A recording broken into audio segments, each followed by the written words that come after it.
가을비가 부슬부슬 내리는 서울의 한 장례식장, 국화꽃 향기가 진한 빈소에는 조문객들의 발걸음이 끊이지 않았습니다.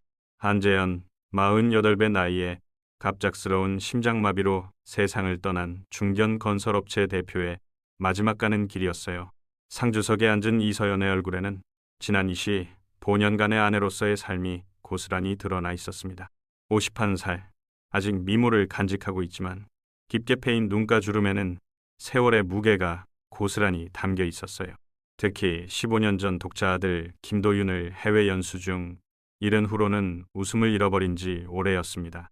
남편과 함께 겨우 버티며 살아왔는데 이제 그마저 떠나버린 상황이었죠. 서연은 검은 상복을 입고 묵묵히 조문객들에게 인사를 받고 있었습니다.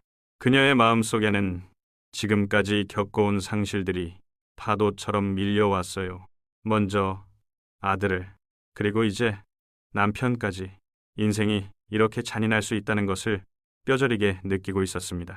그때였어요. 빈소 입구로 한 남자가 들어왔습니다. 키가 크고 단정한 정장을 입은 30대 초반의 남성이었어요. 강도현, 최근 업계에서 주목받고 있는 세원건설의 젊은 CEO였습니다. 그는 차분한 걸음으로 영정 앞에 헌화하고 깊숙이 절을 올렸어요. 서연은 조문객들에게 인사를 받으면서도 무의식 중에 그 남자를 바라보고 있었습니다. 뭔가 익숙한 듯 하면서도 낯선 느낌. 하지만 워낙 많은 사람들이 다녀가는 터라 특별히 신경 쓰지 않으려 했어요. 강도현이 상주석으로 다가와 정중하게 인사했습니다. 세원건설 강도현입니다.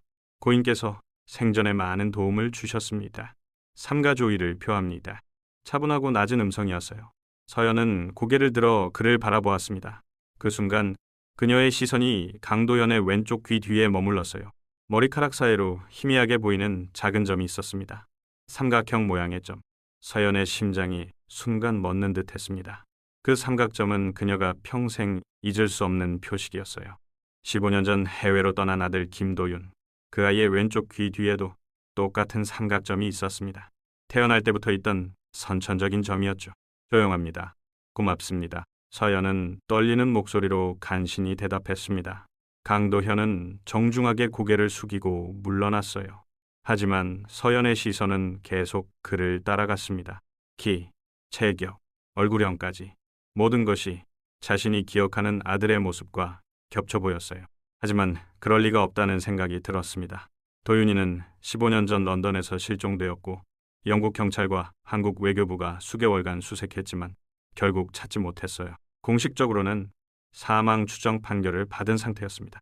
그런데 지금 눈앞에 서 있는 이 남자는 강도현이라는 이름으로 성공한 기업인이 되어 있었어요. 나이도 맞지 않았습니다. 도윤이라면 지금 32살이어야 하는데 강도현은 공식 프로필상 34살이었죠. 서연은 혼란스러운 마음을 애써 정리하려 했습니다.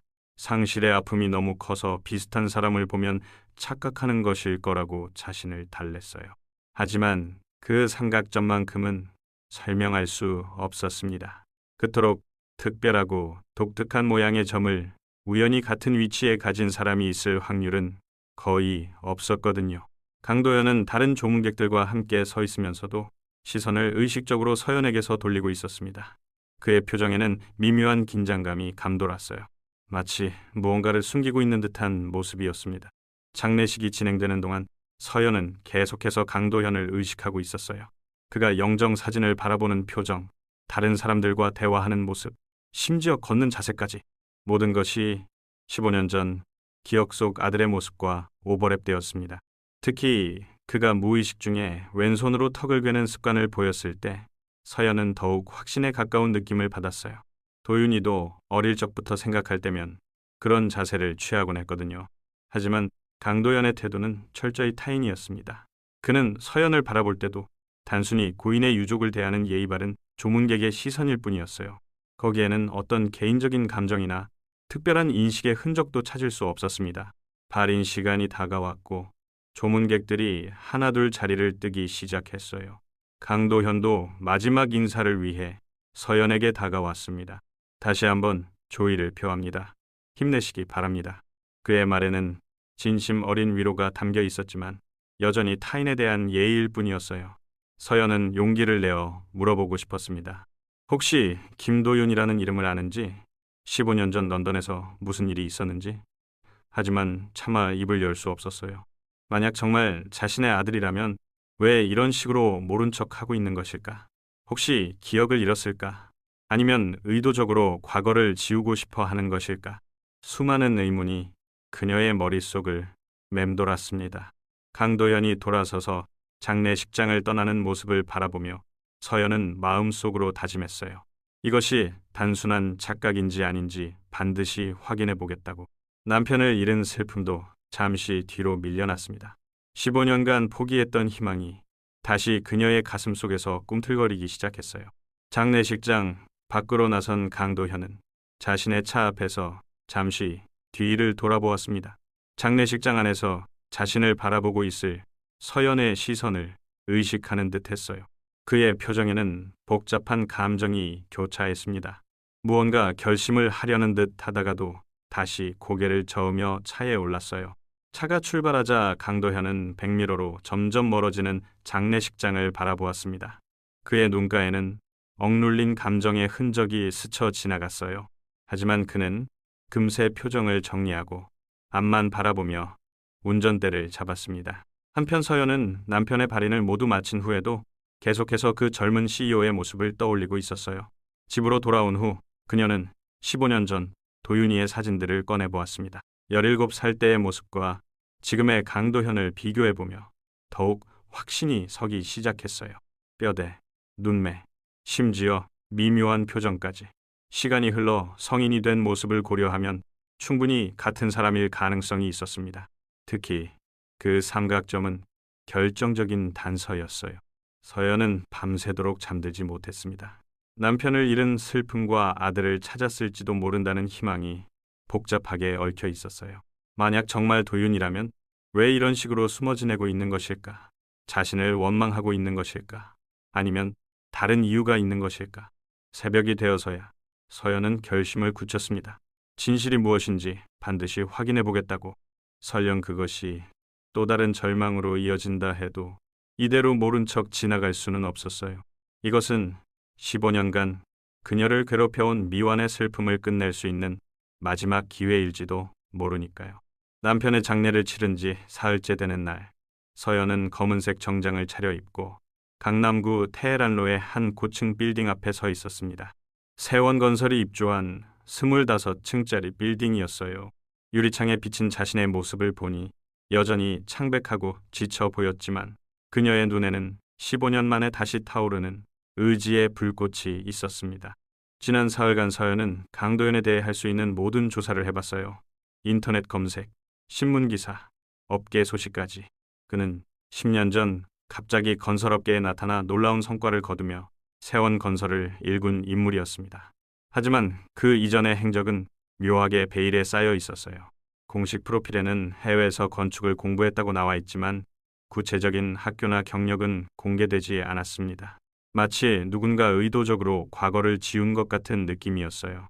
이런 점들이 오히려 서연의 의심을 더욱 확고하게 만들었습니다. 빌딩 로비에 들어선 서연은 잠시 망설였어요. 정말 이렇게 찾아가는 것이 옳은 일일까? 만약 자신의 추측이 틀렸다면 그저 무례한 중년 여성이 되는 것일 테니까요. 하지만 그 삼각점을 잊을 수 없었습니다.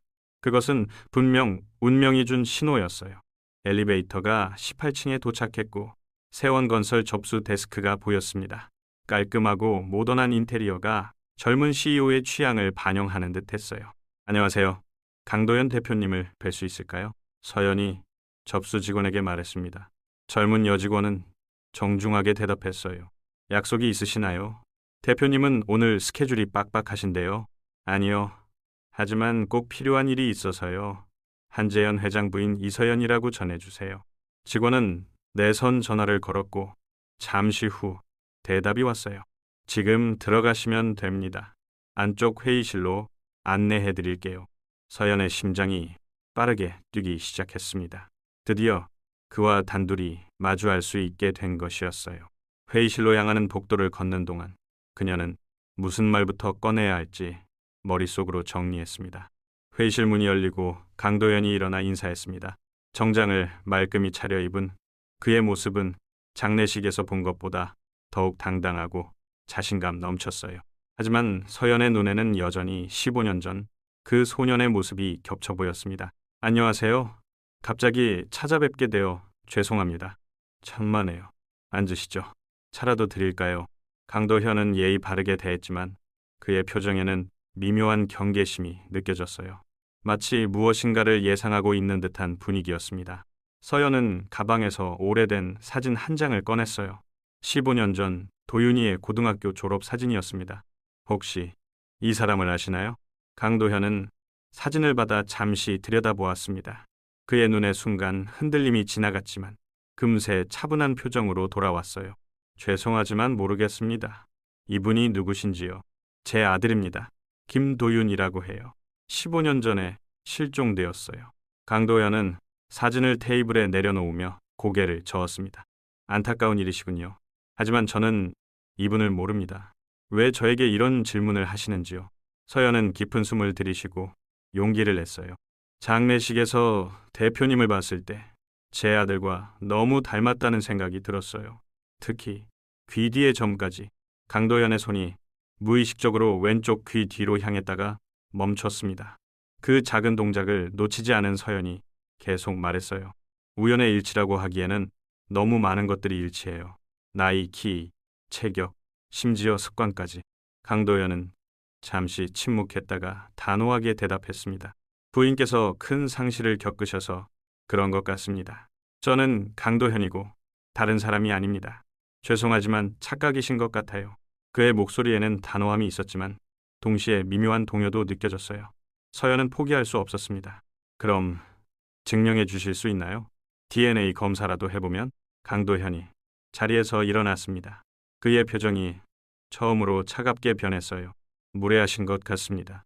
저는 바쁜 사람이고 이런 근거 없는 의심을 받을 이유가 없어요. 서연도 일어서며 간절히 말했습니다. 제발요. 혹시라도, 정말 혹시라도 제 아들이라면 아닙니다.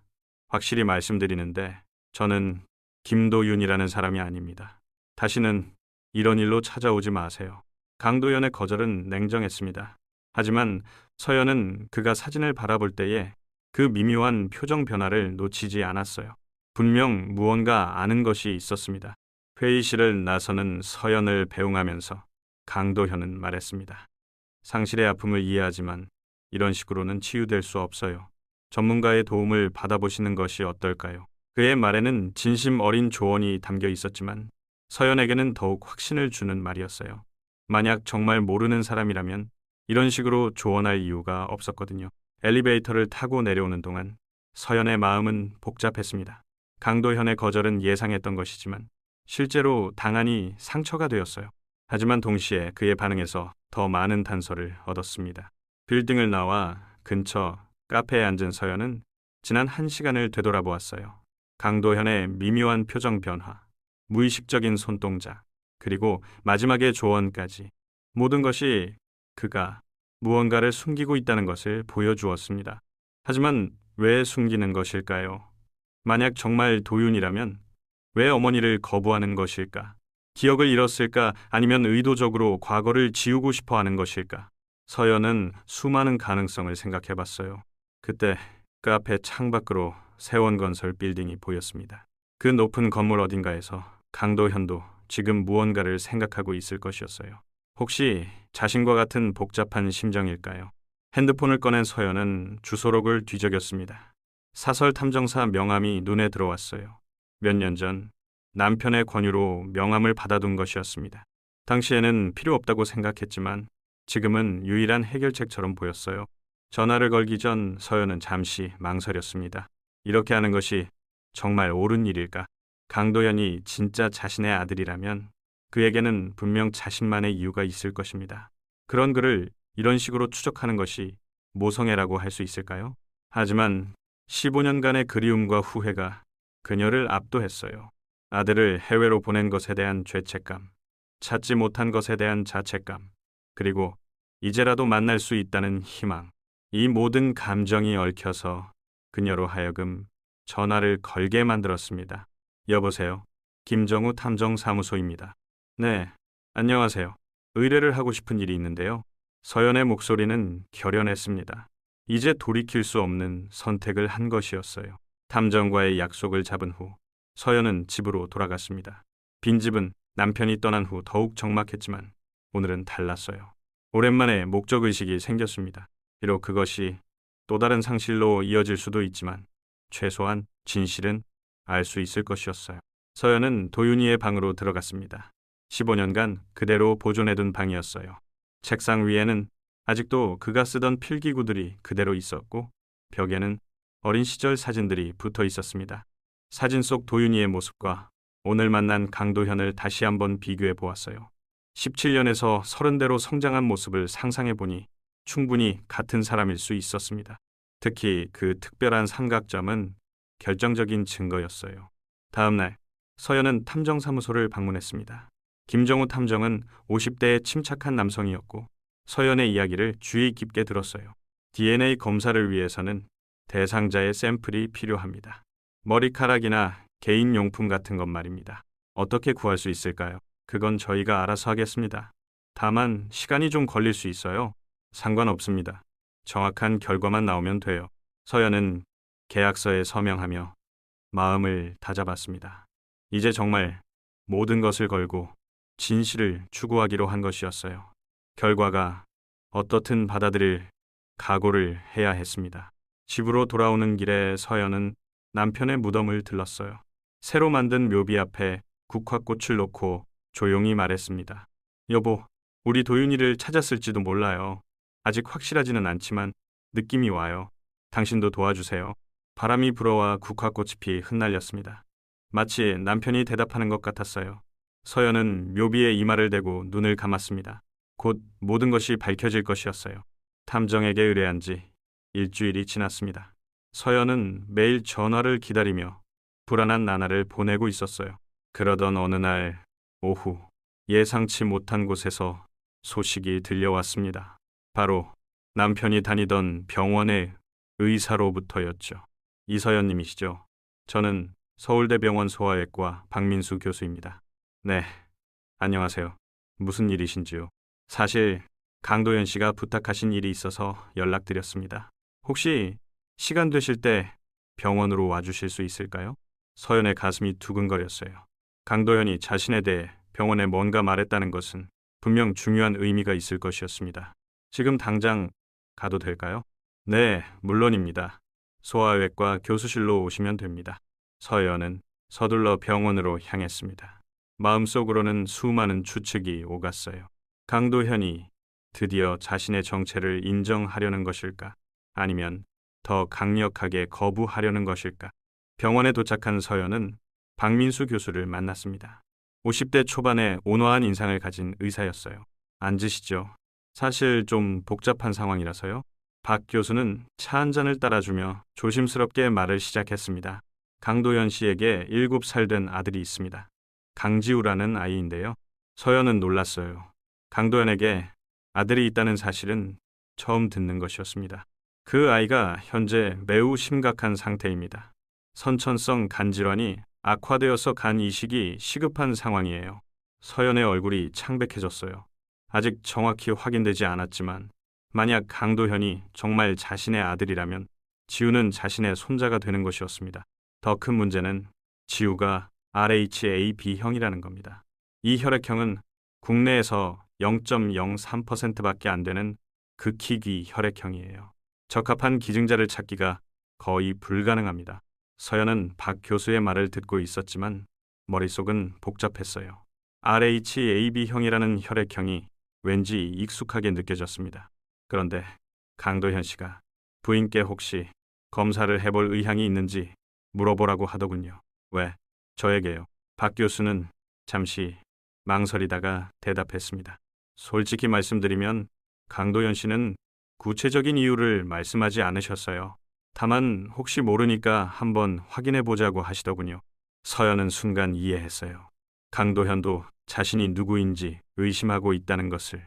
그래서 이런 우회적인 방법으로 접근하고 있는 것이었습니다. 검사는 어떻게 하는 건가요? 간단한 혈액 검사입니다. 혈액형과 조직 적합성을 확인하는 거죠. 결과는 3일 정도면 나옵니다. 서연은 망설이지 않았어요. 지금 당장 할 수 있나요? 박 교수는 놀란 표정을 지었습니다. 이렇게 빨리 결정하실 줄 몰랐는데요. 정말 괜찮으신가요? 네, 괜찮습니다. 아이가 위험하다면 서둘러야죠.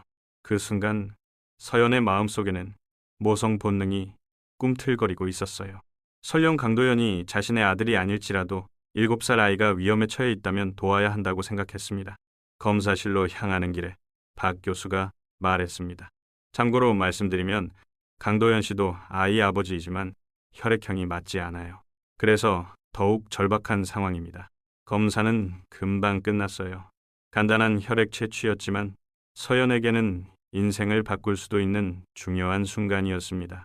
결과가 나오면 바로 연락드리겠습니다. 박 교수와 헤어진 후 서연은 병원 로비에 앉아 복잡한 심정을 정리했어요. 강도연이 이런 제안을 한 것은 분명 자신에 대한 의심이 있기 때문일 것이었습니다.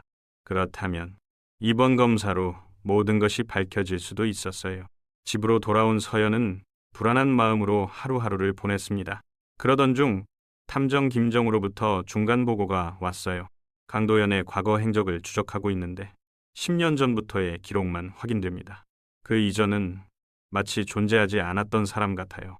이상하군요. 그리고 한 가지 더 발견한 게 있는데요. 강도연이 최근 한 달간 개인 병원을 여러 번 방문한 기록이 있어요. 소아과 전문 병원이었습니다. 서연은 가슴이 뛰었어요. 아마도 아들의 병 때문이었을 것입니다. DNA 샘플은 어떻게 되고 있나요? 아직 기회를 잡지 못했습니다. 워낙 조심스러운 분이라서요. 좀 더 시간이 필요할 것 같아요. 사흘째 되는 날 오후 박 교수로부터 전화가 왔습니다. 결과가 나왔습니다. 병원으로 오실 수 있나요? 서연은 가슴이 터질 듯 뛰는 것을 느끼며 병원으로 향했어요. 결과가 어떻든 받아들일 준비는 되어 있었지만 막상 순간이 다가오니 긴장되었습니다. 박 교수의 표정은 놀라움으로 가득했어요. 정말 놀라운 결과입니다. 부인의 혈액형은 RHAB형이고 조직 적합성도 거의 완벽하게 일치해요. 서연은 순간 머리가 하얘졌어요. 그게 무슨 뜻인가요? 간 이식이 가능하다는 뜻입니다. 이런 일치도는 정말 기적적이에요. 보통 가족 간에도 이 정도는 흔하지 않거든요. 서연의 눈에 눈물이 고였습니다. 이것은 단순한 우연일 수 없었어요. 혈액형이 같다는 것, 조직이 적합하다는 것, 모든 것이 자신이 그 아이의 할머니라는 것을 가리키고 있었습니다. 강도연 씨께 연락드려야겠군요. 이 결과를 보시면 정말 놀라실 것 같아요. 그날 저녁, 서연은 강도현으로부터 전화를 받았어요. 검사 결과에 대해 들었습니다. 그의 목소리는 복잡한 감정이 뒤섞여 있었어요. 정말 놀라운 일치도라고 하더군요. 네, 저도 놀랐습니다. 잠시 침묵이 흘렀습니다. 둘 다 이 상황의 의미를 알고 있었지만 먼저 말하기를 주저하고 있었어요. 혹시 직접 만나서 이야기할 수 있을까요? 강도연의 제안에 서연은 즉시 대답했습니다. 물론이죠. 언제든지 좋아요. 내일 오후에 병원에서 만나면 어떨까요? 지우도 만나보시면 좋을 것 같아서요. 서연은 가슴이 벅찼어요. 드디어 자신의 손자일지도 모르는 아이를 만날 수 있게 된 것이었습니다. 그날 밤 서연은 잠들지 못했어요. 내일이면 모든 것이 확실해질 것 같았습니다. 강도연이 자신의 손자와 만나게 하겠다는 것은 이미 어느 정도 사실을 인정하고 있다는 뜻이었어요. 다음 날 오후 서연은 병원 소아병동으로 향했습니다. 복도를 걸으며 그녀는 15년 만에 가족을 만날 수도 있다는 설렘과 동시에 아이가 위험한 상태라는 걱정이 교차했어요. 병실 앞에서 강도현이 기다리고 있었습니다. 그의 얼굴에는 피로와 걱정이 가득했어요. 오셨군요. 들어가시죠. 병실 문을 열자 침대에 누워있는 작은 아이가 보였습니다. 강지우, 7살의 그 아이는 창백했지만 똘망똘망한 눈으로 서연을 바라보았어요. 서연은 순간 숨이 막혔습니다. 그 아이의 얼굴에서 어린 시절 도윤이의 모습이 보였거든요. 특히 그 맑은 눈매는 너무나 닮아 있었습니다. 안녕하세요, 할머니. 지우가 밝게 인사했어요. 강도현이 미리 할머니라고 부르라고 했던 모양이었습니다. 안녕, 지우야. 많이 아프니? 서연은 아이 곁에 앉으며 부드럽게 말했어요.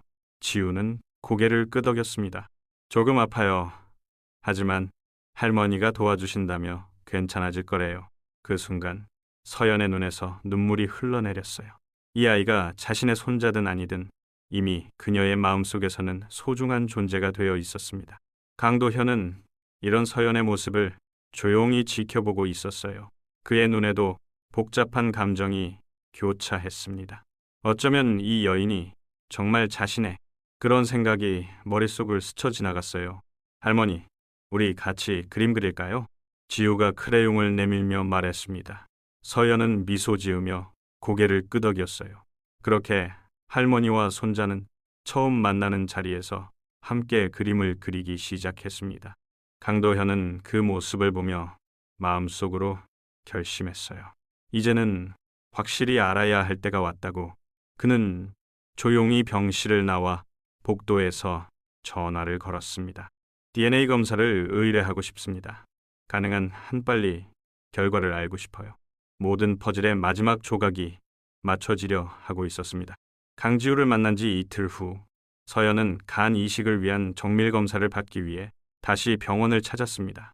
수술 전 기증자의 상태를 면밀히 확인하는 과정이었어요. 검사 항목이 많아 하루 종일 병원에서 보내야 했습니다. 혈액 검사, 심전도, 흉부 엑스레이, 복부 CT까지 하나하나 검사를 받을 때마다 서연의 마음은 한편으로는 설레고 한편으로는 불안했어요. 지우를 구할 수 있다는 희망과 동시에 만약 자신에게 문제가 있어 수술을 할 수 없다면 어떡하나 하는 걱정이 교차했습니다. 특히 심장 관련 검사를 받을 때는 더욱 긴장했어요. 몇 년 전부터 가끔 가슴이 답답하고 두근거리는 증상이 있었거든요. 남편이 살아있을 때 검사를 받아보라고 했지만 바쁘다는 핑계로 미뤘던 것이 마음에 걸렸습니다. 오후 늦게 모든 검사가 끝나고 서연은 박민수 교수를 기다렸어요. 결과를 듣기까지의 시간이 무척 길게 느껴졌습니다.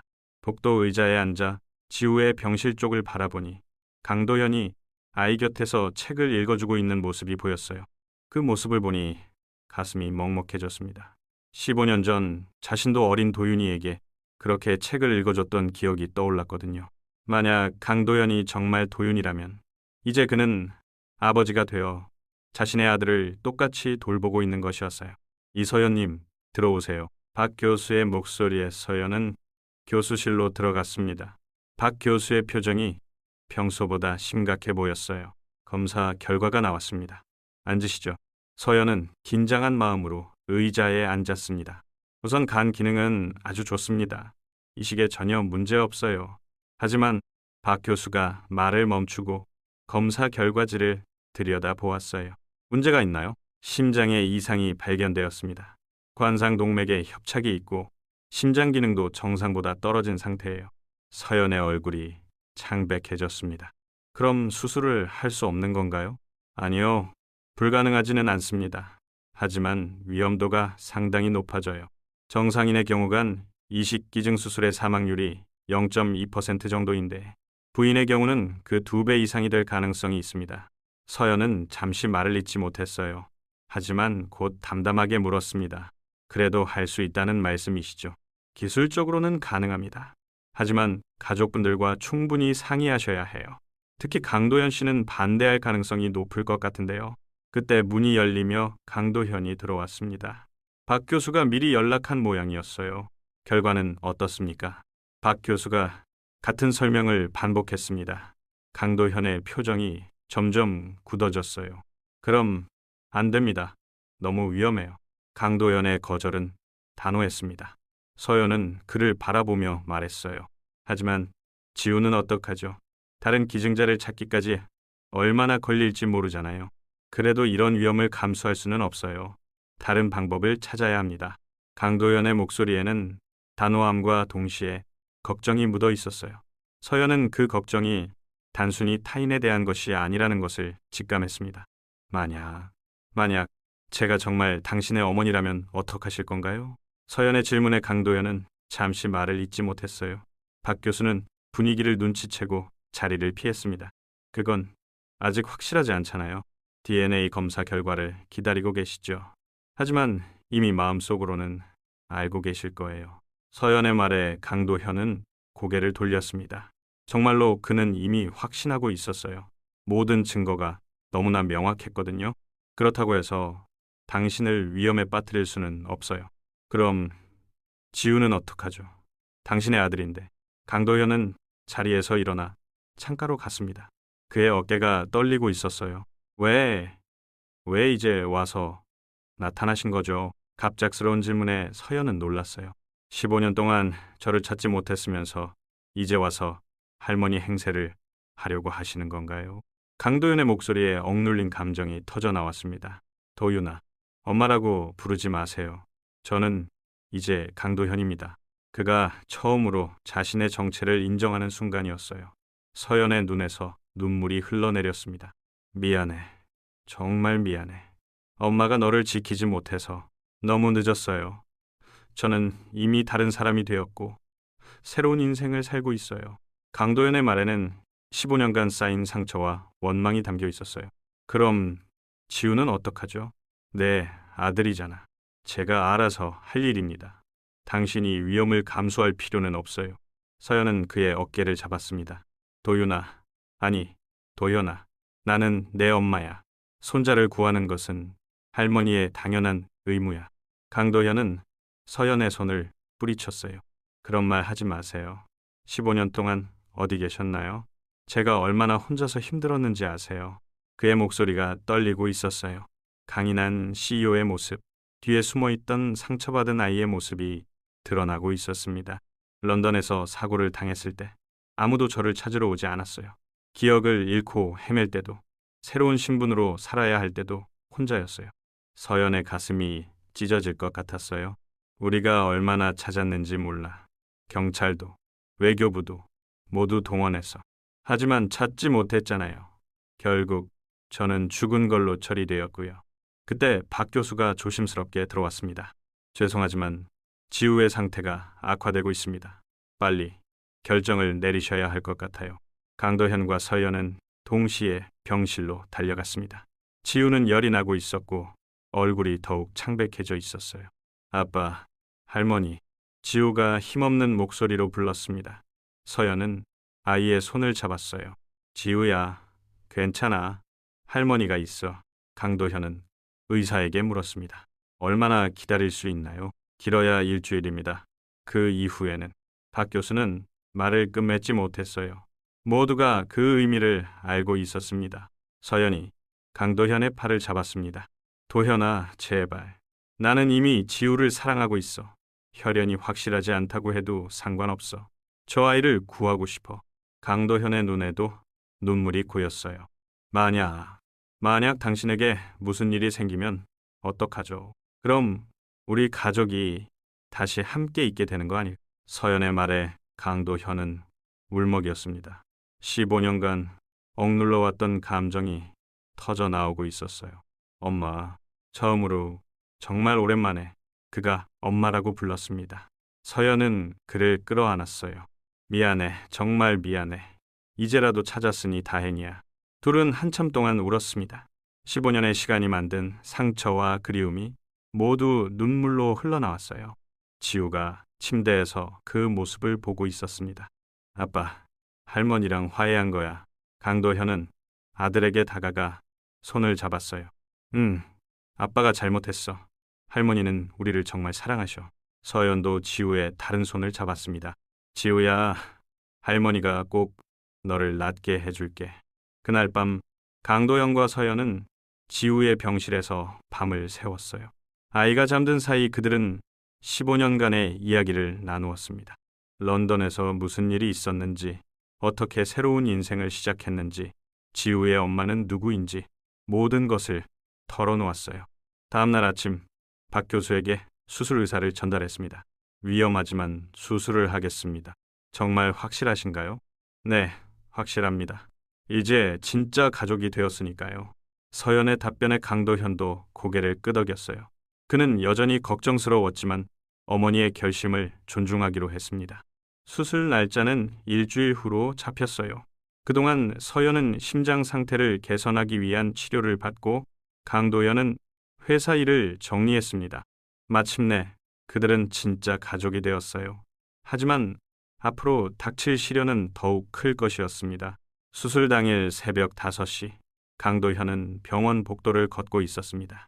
한 손에는 봉투 하나를 들고 있었어요. 그 안에는 일주일 전 의뢰한 DNA 검사 결과가 들어 있었습니다. 어제 저녁 택배로 도착했지만 차마 열어볼 용기가 나지 않았거든요. 지금까지는 감정과 추측에 의존해 왔지만 이 봉투 안에는 과학적이고 명확한 답이 들어 있었어요. 99.9%의 확률로 자신과 서연이 모자 관계인지 아닌지가 적혀 있을 것이었습니다. 서연은 이미 수술 준비를 위해 병실에서 금식 중이었어요. 어젯밤 마지막 식사를 함께 하면서도 둘 다 많은 말을 하지 못했습니다. 15년 만에 찾은 가족일 수도 있는 사람이 자신을 위해 목숨을 걸고 있다는 현실이 너무 벅찼거든요. 강도현은 병원 옥상으로 올라갔습니다. 서울 시내가 한눈에 보이는 곳이었어요. 동이 트기 시작하는 새벽 하늘을 바라보며 그는 천천히 봉투를 열었습니다. 종이를 펼치는 손이 떨렸어요. 복잡한 수치들이 나열되어 있었지만 그의 눈은 마지막 결론 부분으로 향했습니다. 친자 확률 99.9% 생물학적 모자 관계가 확실함. 강도현은 그 자리에 주저앉았습니다. 비록 마음속으로는 이미 확신하고 있었지만 이렇게 명확한 증거를 보니 감정이 복받쳤어요. 15년간 자신이 누구인지 알지 못한 채 살아온 세월이 주마등처럼 스쳐 지나갔습니다. 런던에서의 사고, 기억을 잃었던 시간들, 새로운 신분으로 살아야 했던 어려움, 모든 것이 이제야 의미를 찾았어요. 그는 정말로 김도윤이었고 서연은 그의 친어머니였습니다. 옥상에서 한참을 있다가 강도현은 서연의 병실로 향했어요. 수술은 오전 9시에 시작될 예정이었습니다. 병실에 들어서 이서연이 침대에 누워 창밖을 바라보고 있었어요. 수술복을 입은 그녀의 모습은 왠지 작고 연약해 보였습니다. 엄마, 강도현이 조용히 불렀습니다. 서연이 고개를 돌렸어요. 못 주무셨어요. 많이는 못 잤어요. 당신은요? 강도현은 서연의 곁에 앉으며 DNA 검사 결과지를 내밀었어요. 결과가 나왔어요. 서연은 종이를 받아 천천히 읽었습니다. 그녀의 눈에서 눈물이 흘러내렸어요. 정말 내 아들이구나. 네, 엄마. 정말 죄송해요. 그동안 서연은 강도현의 손을 잡았습니다. 아니야. 엄마가 미안해. 너를 지켜주지 못해서. 두 사람은 잠시 말없이 서로를 바라보았어요. 15년의 공백이 이 한순간에 메워지는 것 같았습니다. 그때 문이 열리며 지우가 휠체어를 타고 들어왔어요. 간호사가 밀어주고 있었습니다. 할머니, 화이팅! 지우가 작은 손으로 응원 제스처를 취했어요. 서연은 미소 지으며 손자의 머리를 쓰다듬었습니다. 지우야, 할머니가 금방 돌아올게. 그동안 아빠 말 잘 들어야 해. 네, 할머니. 빨리 나으셔서 같이 놀아요. 얼마 후 수술실 간호사가 와서 서연을 데려갔어요. 강도현과 지우는 수술실 앞 대기실에서 기다렸습니다. 아빠, 할머니 괜찮을까요? 강도현은 아들을 안으며 대답했어요. 괜찮을 거야. 할머니는 강한 분이셔. 하지만 그의 마음속은 불안으로 가득했어요. 서연의 심장 상태를 생각하면 수술이 순탄하지만은 않을 것이라는 예감이 들었습니다. 수술이 시작된 지 2시간 후 박민수 교수가 잠시 나와 상황을 설명했어요. 지금까지는 순조롭게 진행되고 있습니다. 간절제도 성공적으로 끝났고 이제 지우에게 이식하는 단계입니다. 다행이라는 안도감이 들었지만 강도현은 여전히 긴장을 늦출 수 없었어요. 1시간 후 지우의 수술도 무사히 끝났다는 소식이 전해졌습니다. 이식된 간이 잘 자리 잡고 있고 아이의 상태도 안정적이라고 했어요. 강도현은 기뻐했지만 정작 서연의 수술이 아직 끝나지 않았다는 것이 걱정되었습니다. 간 절제 후 봉합하는 과정이 남아 있었거든요. 그런데 오후 2시경 갑자기 수술실이 소란스러워졌어요. 간호사들이 급하게 뛰어다니는 모습이 보였습니다. 박 교수가 심각한 표정으로 나왔어요. 문제가 생겼습니다. 봉합 부위에서 출혈이 멈추지 않아요. 강도현의 얼굴이 창백해졌습니다. 얼마나 심각한가요? 매우 심각합니다. 심장에 무리가 가고 있어서 지금 응급처치를 하고 있지만 박 교수의 말이 끝나기도 전에 수술실에서 응급 알람 소리가 들려왔어요. 심정지 상황입니다. 지금 심폐소생술을 시행하고 있어요. 강도현은 그 자리에 주저앉았습니다. 방금 전까지 기뻐했던 마음이 순식간에 절망으로 바뀌었어요. 엄마, 엄마. 그는 중얼거리며 수술실 문을 바라보았습니다. 15년 만에 찾은 어머니를 이렇게 잃을 수는 없었어요. 아빠, 할머니 어떻게 된 거예요? 지우가 불안한 표정으로 물었습니다. 강도현은 아들을 안으며 눈물을 흘렸어요. 할머니가 많이 아프셔. 수술실 안에서는 의료진이 총력을 다해 서연을 살리려 노력하고 있었어요. 심장이 멈춘 지 이미 3분이 지났습니다. 제세동기 준비, 200줄부터 시작. 의사의 지시에 따라 전기 충격이 가해졌지만 심장은 뛰지 않았어요. 다시 300줄. 두 번째 시도에서도 반응이 없었습니다. 수술실의 분위기가 점점 침울해졌어요. 에피네프린 추가 투여, 계속 CPR. 간호사들이 바쁘게 움직였지만 모니터의 심전도는 여전히 평평한 선을 그리고 있었습니다. 대기실의 강도현은 시간이 갈수록 더욱 절망적이 되어갔어요. 수술실에서 들려오는 소리들이 모두 불길하게 느껴졌습니다. 지우야, 아빠가 잠깐 기도 좀 할게. 강도현은 아들을 간병인에게 맡기고 병원 내 기도실로 향했어요. 종교가 있던 사람은 아니었지만 이 순간만큼은 어떤 힘에라도 의지하고 싶었습니다. 제발 엄마를 살려주세요. 이제 막 찾았는데 이렇게 보낼 수는 없어요. 그는 무릎을 꿇고 간절히 기도했어요. 15년간 원망했던 시간들이 이제는 모두 후회로 바뀌었습니다. 진작 찾았더라면, 진작 용서했더라면 하는 생각뿐이었어요. 기도실에서 나와 다시 대기실로 돌아오니 박 교수가 기다리고 있었습니다. 그의 표정에서 결과를 짐작할 수 있었어요. 어떻게 되셨나요? 박 교수는 깊은 한숨을 내쉬었습니다. 일단 심장은 다시 뛰기 시작했습니다. 강도현의 얼굴에 희망이 스쳤어요. 하지만 상태가 매우 위중합니다. 뇌의 산소 공급이 중단된 시간이 길어서 깨어날 수 있을지는 확실하지 않아요. 그 말에 강도현은 다시 절망에 빠졌습니다. 중환자실로 옮겼으니 지켜보는 수밖에 없습니다. 기적을 바라야 해요. 강도현은 중환자실로 달려갔어요. 각종 기계에 연결된 서연의 모습은 너무나 연약해 보였습니다. 엄마, 깨어나세요. 제발. 그는 서연의 손을 잡고 계속 말을 걸었어요. 하지만 어떤 반응도 없었습니다.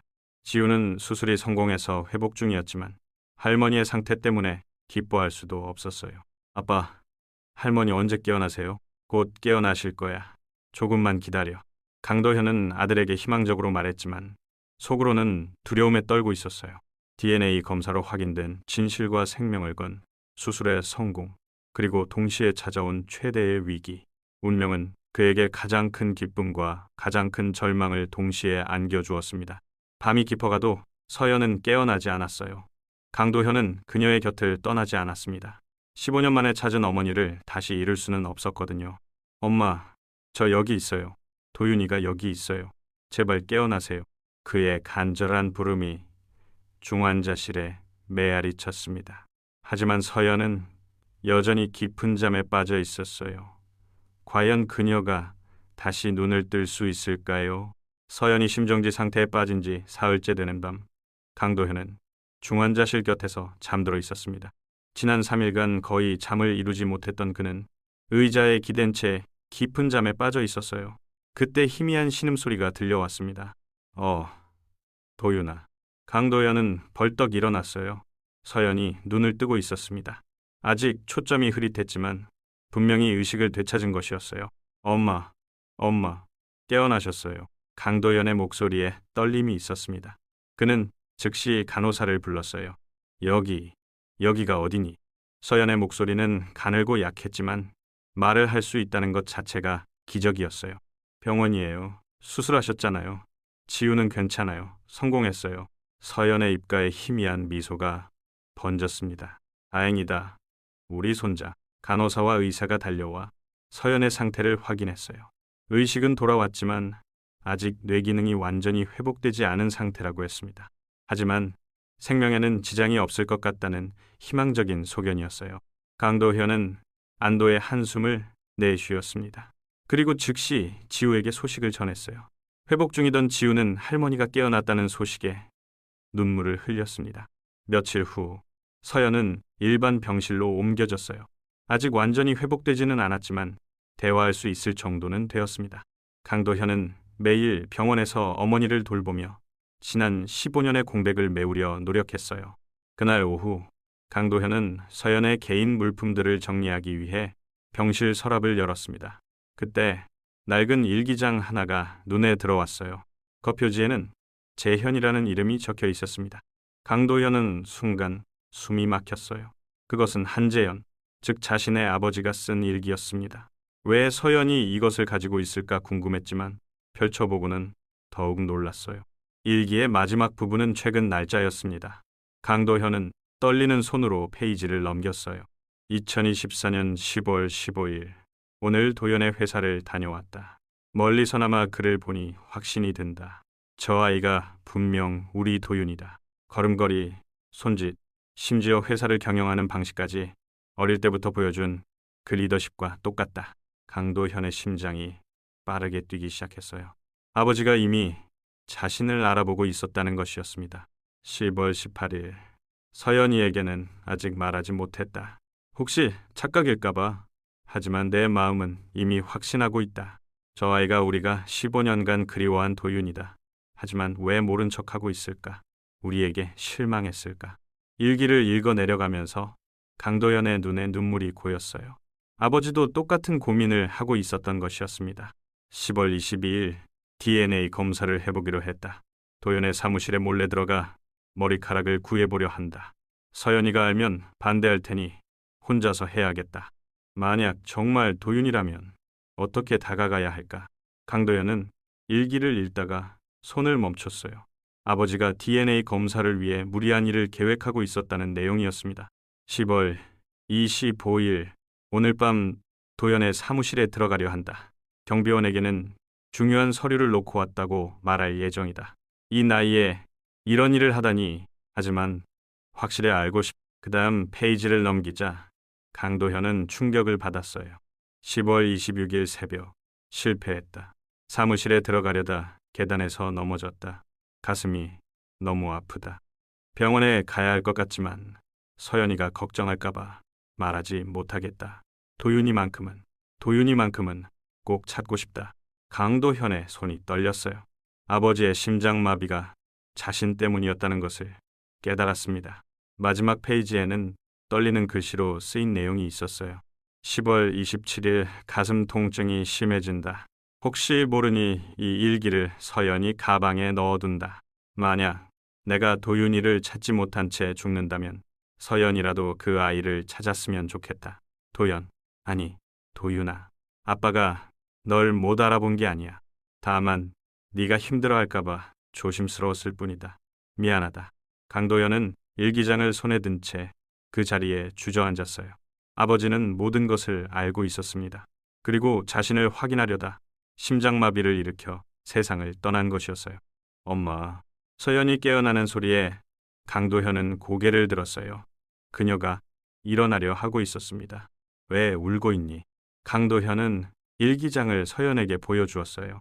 이걸 읽었어요. 서연의 표정이 어두워졌습니다.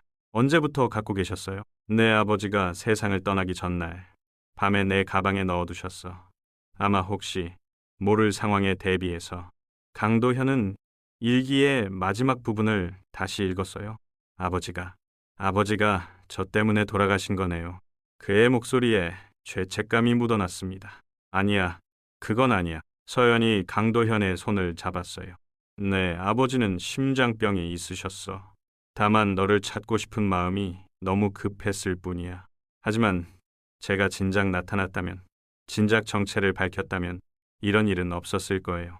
강도현의 눈에서 눈물이 흘러내렸어요. 15년간 부모에 대한 원망을 품고 살았는데 정작 아버지는 자신을 그토록 그리워하며 찾으려 애쓰다가 세상을 떠난 것이었습니다. 도윤아, 아니야. 내 잘못이 아니야. 서연도 울고 있었어요. 남편이 혼자서 그런 고민을 하고 있었다는 사실이 가슴 아팠습니다. 저는 정말 나쁜 아들이에요. 부모님이 저를 그렇게 찾고 계셨는데 저는 원망만 하고 있었어요. 강도현은 자책감에 빠져 흐느꼈어요. 서연은 그런 아들을 끌어안았습니다. 아니야, 넌 잘못이 없어. 기억을 잃었고 혼란스러웠을 거야. 이해해. 엄마, 정말 죄송해요. 아버지에게도, 엄마에게도. 서연은 강도현의 등을 토닥이며 말했어요. 이제 우리 다시 시작하자. 네 아버지도 그걸 원하실 거야. 두 사람은 한참을 울었습니다. 15년의 오해와 그리움, 그리고 한재현에 대한 그리움까지 모든 감정이 눈물로 흘러나왔어요. 지우가 휠체어를 타고 병실에 들어왔습니다. 아직 완전히 회복되지는 않았지만 많이 좋아진 상태였어요. 아빠, 할머니, 왜 울어요? 강도현은 아들을 바라보며 마음을 다잡았어요. 이제는 가족을 지켜야 할 책임이 있었습니다. 아니야, 그냥 할아버지 생각이 나서. 지우는 강도현과 서연 사이에 앉았어요. 할아버지도 우리를 지켜보고 계실 거예요. 강도현은 아들의 말에 고개를 끄덕였습니다. 그리고 마음속으로 아버지에게 말했어요. 아버지, 이제 알았어요. 저희를 얼마나 사랑하셨는지. 이제 제가 이 가족을 지킬게요. 엄마와 지우를 잘 돌볼게요. 그날 밤 강도현은 병실에서 서연과 지우와 함께 잠들었어요. 15년 만에 처음으로 진정한 가족의 품 안에서 평안을 느꼈습니다. 아버지의 일기를 통해 모든 진실이 밝혀졌고 이제 강도현의 목표는 명확해졌어요.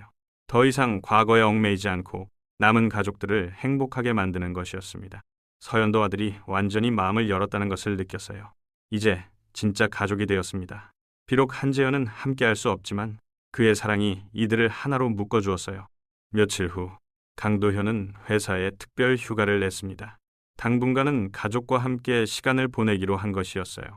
15년의 공백을 메우기 위해서는 많은 시간이 필요했습니다. 병원에서 퇴원 준비를 하면서 강도현은 새로운 결심을 했어요. 이제 강도현이 아닌 김도윤으로 돌아가고 싶다고. 그리고 아버지가 남긴 회사와 자신의 회사를 합쳐 새로운 시작을 하고 싶다고 말했습니다. 서연은 그런 아들의 결심을 지지했어요. 무엇보다 가족이 함께한다는 것이 가장 중요했으니까요. 한재현의 일기는 그들에게 마지막 선물이었습니다. 진실을 알려주고 서로를 더욱 이해할 수 있게 해준 소중한 유산이었어요. 이제 그들은 정말 하나가 된 가족으로 새로운 삶을 시작할 준비가 되었습니다. 아버지의 일기를 발견한 지 일주일이 지났습니다. 서연의 상태는 날로 호전되고 있었고 지우도 간 이식 수술 후 놀라운 회복력을 보이고 있었어요. 의사들은 두 사람 모두 기적적인 회복이라고 감탄했습니다. 그날 오후 강도현은 서연의 병실에서 회사 업무를 보고 있었어요. 어머니 곁을 떠나고 싶지 않아서 가능한 모든 일을 병원에서 처리하고 있었습니다. 지우도 옆 침대에서 그림을 그리며 놀고 있었어요. 도현아, 너무 무리하지 마. 서연이 걱정스러운 목소리로 말했습니다. 아직 완전히 회복되지 않았지만 예전보다 훨씬 생기 있어 보였어요. 괜찮아요. 이제 집중이 잘 돼요. 엄마가 곁에 계시니까. 강도현의 말에 서연은 따뜻한 미소를 지었어요. 며칠 전까지만 해도 엄마라는 호칭을 부르기 어색해했던 아들이 이제는 자연스럽게 부르고 있었습니다. 그때 박민수 교수가 병실에 들어왔어요. 손에는 검사 결과지를 들고 있었습니다. 좋은 소식 들려드리러 왔습니다. 박 교수의 표정이 밝았어요. 서연님, 최종 검사 결과가 나왔는데 모든 수치가 정상입니다. 완전히 회복되셨어요. 서연의 얼굴에 안도의 표정이 번졌어요. 강도현도 긴장이 풀린 듯 깊은 숨을 내쉬었습니다. 그리고 지우도 마찬가지예요. 세간이 완벽하게 자리 잡았고 거부 반응도 전혀 없어요. 정말 기적적인 결과입니다. 지우가 침대에서 벌떡 일어났어요. 그럼 이제 집에 갈 수 있어요. 하하, 그렇죠. 내일부터 퇴원 준비를 시작할 수 있어요. 박 교수의 말에 병실 안이 환해졌습니다. 지난 몇 주간의 긴장과 걱정이 마침내 해소되는 순간이었어요. 박 교수가 나간 후 세 사람은 서로를 바라보며 미소 지었습니다. 15년 만에 진정한 가족이 된 그들에게는 모든 것이 꿈만 같았어요. 할머니, 우리 이제 진짜 가족이에요. 지우가 천진난만하게 말했습니다. 서연은 손자를 끌어안았어요. 그래, 지우야, 우리는 진짜 가족이야. 강도현은 그 모습을 바라보며 가슴이 벅찼습니다. 자신이 기억을 잃고 방황할 때 지우는 할머니 없이 자라야 했어요. 하지만 이제는 달랐습니다. 지우에게는 사랑하는 할머니가 생겼고 자신에게는 평생 그리워했던 어머니가 돌아왔어요. 그날 저녁 강도현은 서연과 단둘이 있게 되었습니다. 지우는 간병인과 함께 병원 정원을 산책하러 갔어요. 엄마, 할 말이 있어요. 무슨 이야기인데? 강도현은 진지한 표정으로 어머니를 바라보았어요. 저 이제 강도현이 아니라 김도윤으로 돌아가고 싶어요. 서연의 눈이 커졌습니다. 정말이니? 네. 15년 동안 다른 사람으로 살았지만 이제 진짜 제 모습으로 살고 싶어요. 엄마의 아들 김도윤으로요. 서연의 눈에 눈물이 고였어요. 하지만 법적인 절차도 복잡하고 회사 일도 상관없어요. 시간이 걸리더라도 천천히 정리할 거예요. 그리고 아버지가 남기신 회사와 제 회사를 합쳐서 새로운 시작을 하고 싶어요. 서연은 아들의 손을 잡았습니다. 정말 그렇게 하고 싶니? 네. 그리고 아버지 이름으로 재단도 만들고 싶어요. 저희 같은 상황에 있는 가족들을 도울 수 있는 재단요. 강도현의 말에 서연은 감동했어요. 아들이 정말로 성숙한 어른이 되어 있었습니다. 네. 아버지가 정말 기뻐하실 거야. 그때 지우가 간병인과 함께 돌아왔어요. 아이의 얼굴에는 건강한 홍조가 돌고 있었습니다. 아빠, 할머니, 저 정원에서 새 친구 만났어요. 어떤 친구? 같은 병에 걸렸던 형이에요. 지금은 다 나았는데 저한테 용기를 줬어요. 지우는 신이 나서 그날의 이야기를 들려주었어요. 강도현과 서연은 그런 아들과 손자의 모습을 보며 행복감에 젖었습니다. 며칠 후 드디어 퇴원하는 날이 왔어요. 병원 로비에는 의료진들이 배웅 나와 있었습니다. 정말 감사했습니다. 강도현이 박민수 교수에게 깊이 인사했어요. 저희가 더 감사하죠. 이런 기적적인 사례는 흔하지 않아요. 앞으로도 정기검진은 꼭 받으세요. 물론이죠. 서연도 간호사들에게 일일이 인사했어요. 지난 몇 주간 정말 많은 도움을 받았거든요. 할머니, 간호사 선생님들이 할머니 예쁘다고 했어요. 지우의 말에 간호사들이 웃음을 터뜨렸어요. 지우도 정말 예쁘다. 할머니 닮아서 그래. 병원을 나오며 강도현은 뒤를 돌아보았어요. 이곳에서 진정한 가족을 되찾았습니다. 평생 잊지 못할 소중한 장소가 되었어요. 차에 타면서 서연이 물었습니다. 우리 집에 갈까? 너희 집에 갈까? 강도현은 잠시 생각하더니 대답했어요. 우리 집이요. 이제 우리는 한 가족이니까 한 집에서 살아야죠. 정말이니? 네. 지우도 할머니와 함께 살고 싶어 해요. 지우가 뒷자리에서 손을 들었어요. 맞아요. 할머니랑 같이 살고 싶어요. 서연은 기뻐하며 고개를 끄덕였어요. 혼자 살던 집은 이제 진짜 가정이 될 것이었습니다. 집에 도착하자 강도현은 서연과 지우에게 집안을 구석구석 보여주었어요. 지우의 방, 서연이 쓸 방, 그리고 거실과 부엌까지. 와, 정말 넓어요. 서연이 감탄했어요. 강도현의 집은 넓고 깔끔했지만 왠지 모르게 차가운 느낌이 있었습니다. 이제 엄마와 지우가 있으니까 따뜻한 집이 될 거예요. 강도현의 말에 서연은 마음이 뭉클했어요. 그날 저녁 세 사람은 함께 첫 식사를 했습니다. 강도현이 직접 요리를 했어요. 비록 서툴렀지만 가족을 위한 정성이 담겨 있었습니다. 아빠, 요리 맛있어요. 지우가 엄지를 들어 보였어요.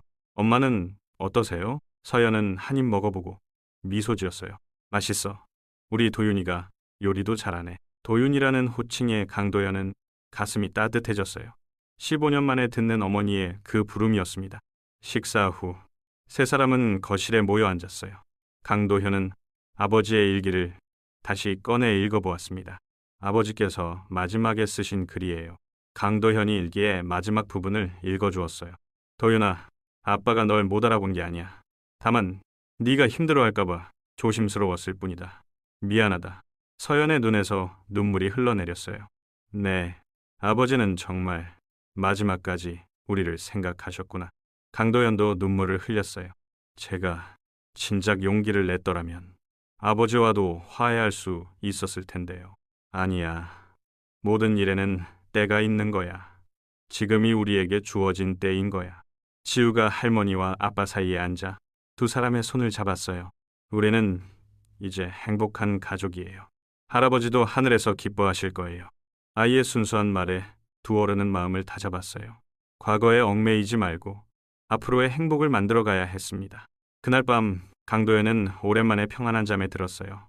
지우는 할머니 방에서 잠들었고 서연은 손자 곁에서 자장가를 불러주고 있었습니다. 15년간 느껴보지 못했던 진정한 가족의 온기였어요.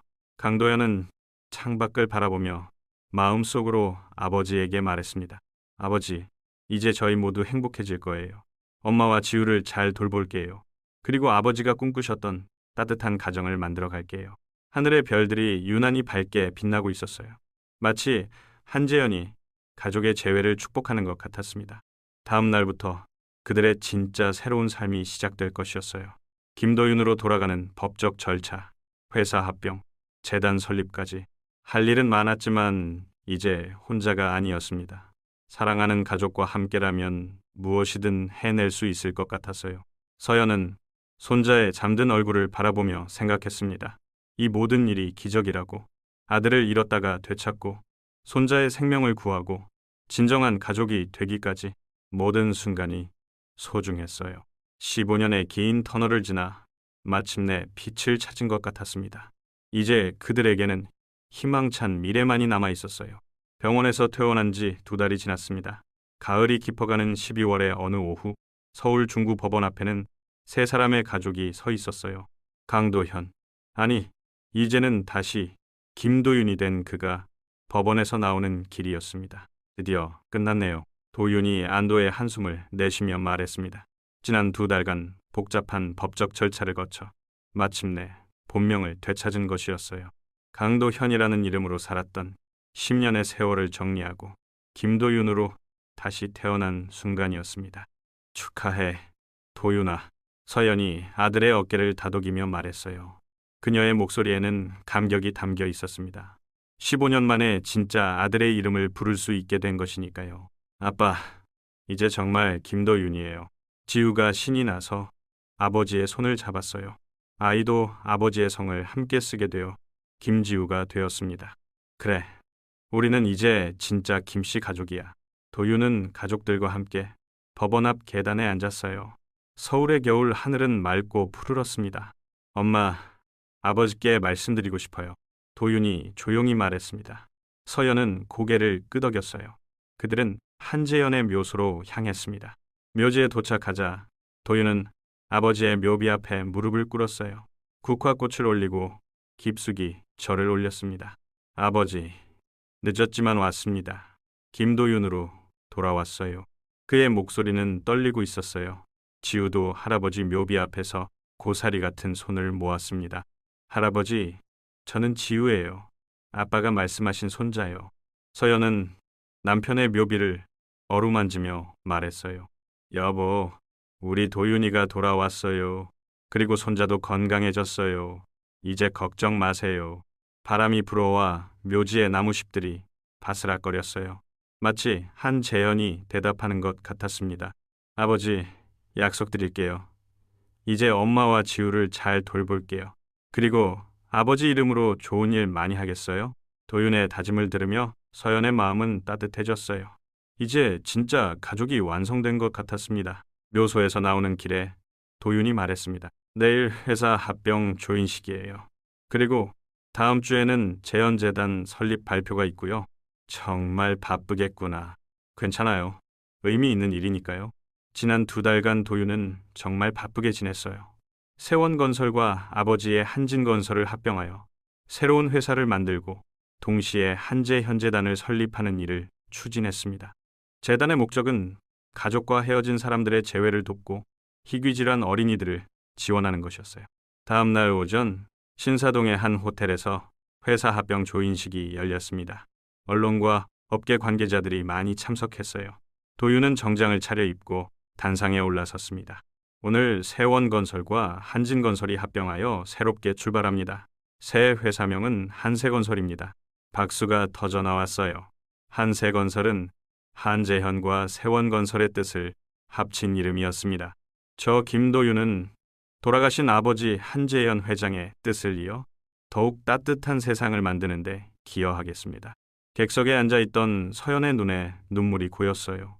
아들이 이렇게 당당하게 자신의 정체성을 밝히고 아버지를 기리는 모습이 자랑스러웠습니다. 지우도 무대 위에 아버지를 보며 박수를 쳤어요. 우리 아빠 멋있어요. 조인식이 끝난 후 기자들이 도윤에게 질문했습니다. 강도현에서 김도윤으로 돌아가신 특별한 이유가 있나요? 도윤은 잠시 생각하다가 대답했어요. 가족의 소중함을 깨달았기 때문입니다. 누구나 사랑하는 가족과 함께할 권리가 있다고 생각해요. 앞으로의 계획은 어떻게 되시나요? 다음 주에 한재현재단을 공식 출범시킬 예정입니다. 가족을 찾는 사람들과 희귀 질환으로 고생하는 어린이들을 돕는 일을 하겠습니다. 기자들은 도윤의 진정성 있는 답변에 감동받은 듯 했어요. 일주일 후 한재현재단 출범식이 열렸습니다. 이번에는 서연도 함께 무대에 올랐어요. 그녀는 재단의 고문으로 참여하기로 했거든요. 안녕하세요. 저는 이서연입니다. 서연이 마이크 앞에 섰어요. 15년 전 아들을 잃었다가 기적적으로 되찾았습니다. 그 과정에서 많은 것을 배웠어요. 가족의 사랑이 얼마나 소중한지, 그리고 희망을 포기하지 않는 것이 얼마나 중요한지요. 그녀의 목소리는 힘이 있었어요. 이제 저도 같은 아픔을 겪고 있는 분들에게 희망을 전하고 싶습니다. 우리 재단은 작은 기적들을 만들어갈 것입니다. 객석에서 뜨거운 박수가 터져 나왔어요. 도윤은 어머니의 모습을 보며 뿌듯함을 느꼈습니다. 출범식 후 도윤은 서연과 함께 병원을 방문했어요. 재단의 첫 번째 사업으로 소아병동에 후원금을 전달하기로 했거든요. 박민수 교수가 반갑게 맞아주었습니다. 정말 의미 있는 일을 하시는군요. 저희가 받은 사랑을 나누고 싶어요. 서연이 대답했어요. 그들은 소아병동을 돌아보며 아이들과 시간을 보냈습니다. 지우도 함께 와서 다른 아이들과 놀아주었어요. 자신과 같은 병을 앓고 있는 친구들에게 용기를 주고 싶다고 했습니다. 너희들도 곧 나을 거야. 나처럼. 지우의 밝은 모습을 보며 다른 아이들도 희망을 얻는 것 같았어요. 병원 방문을 마치고 집으로 돌아오는 길, 도윤이 제안했습니다. 엄마, 우리 가족 사진 찍을까요? 정식으로. 좋은 생각이야. 그들은 사진관을 찾았어요. 오래된 전통 사진관이었는데 따뜻한 분위기가 마음에 들었습니다. 어떤 컨셉으로 찍으실까요? 사진사가 물었습니다.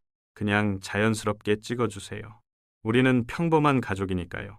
도윤의 말에 사진사가 미소 지었어요. 사진 촬영이 시작되었습니다. 처음에는 정장 차림의 정중한 포즈, 그 다음에는 편안한 옷으로 갈아입고 자연스러운 모습으로 찍었어요. 지우가 할머니와 아버지 사이에 앉아 환하게 웃고 있었습니다. 서연은 손자의 어깨에 손을 올리고 도윤은 두 사람을 바라보며 흐뭇한 표정을 짓고 있었어요. 마지막으로 한재현의 영정 사진을 함께 놓고 찍었습니다. 비록 함께 할 수는 없지만 가족의 일원으로 기억하고 싶었거든요. 정말 행복해 보이세요. 사진사가 말했습니다. 네, 행복해요. 정말로요. 서연이 대답했어요. 그 말에는 진심이 담겨 있었습니다. 사진을 찍고 나서 그들은 근처 카페에 앉아 차를 마셨어요. 이제 정말 새로운 시작인 것 같아요. 도윤이 말했습니다. 그래, 우리에게는 앞으로 좋은 일만 있을 거야. 서연의 목소리에는 확신이 있었어요. 할머니, 우리 내일 놀이공원 갈까요? 지우가 기대에 찬 목소리로 물었습니다. 그래, 가자. 우리 이제 시간이 많으니까. 도윤이 아들의 머리를 쓰다듬으며 말했어요. 회사 일은 믿을 만한 임원들에게 맡기고 당분간은 가족과의 시간을 더 중요하게 생각하기로 했습니다. 며칠 후 완성된 가족 사진을 받으러 갔어요. 사진 속 세 사람의 모습은 정말 행복해 보였습니다. 이 사진을 거실에 걸어놓자 서연이 제안했어요. 그리고 아버지 사진도 옆에 걸어요. 우리는 쌓인 가족이니까요. 도윤의 말에 모두가 동의했습니다. 집에 도착해서 사진을 걸어놓고 세 사람은 소파에 앉아 그것을 바라보았어요. 정말 예쁘다. 지우가 감탄했습니다. 우리가 이렇게 행복할 수 있을 줄 몰랐어요. 도윤이 솔직하게 말했어요. 모든 시련에는 의미가 있었나 봐. 우리를 더 강하게 만들어준. 서연의 말에 도윤은 고개를 끄덕였습니다. 그날 저녁 도윤은 아버지의 서재에서 일기를 쓰기 시작했어요. 아버지처럼 가족에 대한 사랑을 기록으로 남기고 싶었거든요. 오늘 우리 가족 사진을 찍었다. 15년의 긴 여행을 끝내고 마침내 집에 돌아온 기분이다. 엄마의 웃음소리, 지우의 해맑은 목소리, 이 모든 것이 꿈만 같다. 아버지, 이제 저희는 정말 행복합니다. 창밖으로는 첫눈이 내리기 시작했어요. 하얀 눈송이들이 조용히 내려앉으면서 세상을 새하얗게 덮어가고 있었습니다. 도윤은 펜을 멈추고 창밖을 바라보았어요. 새해가 다가오고 있었습니다. 그리고 그들에게는 진정한 새 출발이 기다리고 있었어요. 거실에서는 서연과 지우가 함께 책을 읽고 있었습니다. 따뜻한 조명 아래에서 할머니와 손자가 나누는 시간은 그 무엇보다 소중했어요. 엄마, 지우야, 이리 와보세요. 도윤이 부르자 두 사람이 서재로 왔어요. 뭐 하고 있었어요? 일기 쓰고 있었어요. 오늘 같은 날은 꼭 기록해두고 싶어서. 서연은 아들의 어깨를 다독였어요. 좋은 습관이야. 네 아버지도 그랬거든. 할아버지처럼 될 거예요. 지우가 자랑스럽게 말했습니다. 세 사람은 창밖에 눈을 바라보며 조용히 서 있었어요. 15년의 긴 겨울이 끝나고 이제 진짜 봄이 올 준비가 되었습니다. 내년에는 더 많은 가족들이 재회할 수 있도록 도울 거예요. 도윤이 다짐했습니다. 그래, 우리가 받은 기적을 다른 사람들에게도 나누어 주자. 서연도 동의했어요. 그들의 이야기는 끝이 아니라 새로운 시작이었습니다. 한재 현재단을 통해 더 많은 가족들이 재회하고 더 많은 아이들이 건강을 되찾을 것이었어요. 눈은 계속 내리고 있었고 세 사람은 서로를 껴안으며 미래에 대한 희망을 품었습니다. 이제 그들은 진정한 가족이 되었고 앞으로도 계속 함께 걸어갈 것이었어요. 사진 속에서 한재현이 미소 지으며 그들을 지켜보고 있는 것 같았습니다. 가족의 사랑은 죽음마저 뛰어넘어 영원히 이어질 것이었어요.